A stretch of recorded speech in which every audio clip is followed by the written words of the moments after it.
Hello बच्चों, the question says a gas takes part in two process in which it is heated from same initial state 1 to the same final temperature. The process are shown on PV diagram by the straight line 1 and 2 and 1 and 2, 3. 2 and 3 are the points on the same isothermal curve and Q1 and Q2 are the heat transfer along two processes. Then हमारे पास चार option है कि Q1 equal to Q2 होगा, option B बोल रहा है Q1 less than Q2 होगा, option C बोल रहा है Q1 ग्रेटर देन Q2 होगा और ऑप्शन डी क्या है, इनसफिशिएंट डेटा। तो चलिए इस क्वेश्चन को हम लोग देखते हैं।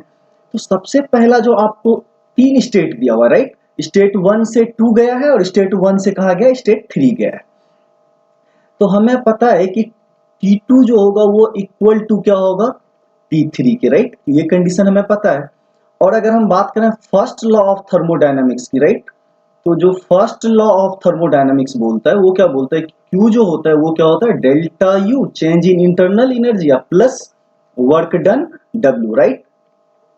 तो इस प्रोसेस में अगर हम देखें तो डेल्टा U1 जो होगा, राइट, जो फर्स्ट प्रोसेस है डेल्टा U1 यहाँ पे, क्योंकि रीजन क्या है कि आपको दोनों जगह टेम्परेचर का डिफरेंस क्या है, सेम है। डेल्टा U1 किसके बराबर हो जाएगा, डेल्टा U2 के। क्यों होगा, क्योंकि ये किसके बराबर हो जाएगा, N CV delta T, right.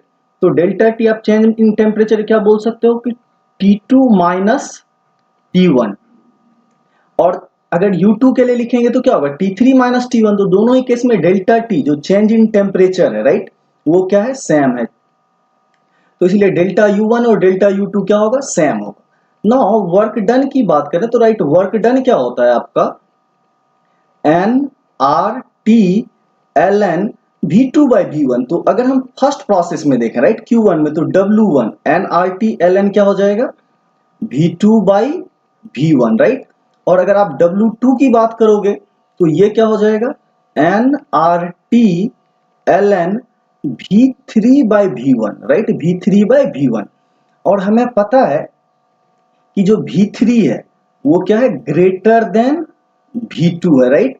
तो इसलिए हम बता क्या सकते हैं कि W2 जो होगा, राइट, W2 वो क्या होगा, ग्रेटर देन W1, राइट। तो W2 क्या होगा, ग्रेटर देन W1। इस दोनों इक्वेशन को जब हम कंपेयर करेंगे, क्योंकि V3 क्या है, ज्यादा है, तो इसलिए W2 क्या होगा, यहाँ पे ज्यादा होगा, राइट। तो आप इस वॉल्यूम को देख के बता सकते हो क्लियरली, जब हमें W1 ग्रेटर देन W2 है। और देखिए आपको इस इक्वेशन में, राइट, तो यहाँ पे वर्क डन किसका ज्यादा है, तो W2 का ज्यादा है, राइट। तो इसलिए Q2 क्या होगा, ज्यादा होगा, क्योंकि डेल्टा U क्या है, सेम है, राइट। डेल्टा U हम यहाँ पे देख रहे हैं, डेल्टा U क्या है, दोनों ही केस में सेम है। और वर्क डन जो 2 का है वो क्या है, ग्रेटर देन वर्क डन। तो ये जो फर्स्ट इक्वेशन आपका है, right, first law of thermodynamics, तो जिसका वर्क ज्यादा होगा उसका हीट क्या होगा, ज्यादा होगा, क्योंकि इंटरनल एनर्जी सेम है। तो हम यहाँ से क्लियरली बोल सकते हैं कि आपका जो Q2 होगा, राइट, वो क्या होगा, ग्रेटर देन Q1। तो इस बेसिस पे अगर हम अपना ऑप्शन देखें तो that is given in option B, right, कि Q2 ग्रेटर देन Q1। तो हम क्या लिख सकते हैं, जो आपका करेक्ट ऑप्शन होगा, right, correct option, that is your option B. I hope you guys understand it well. Thank you. Stay tuned.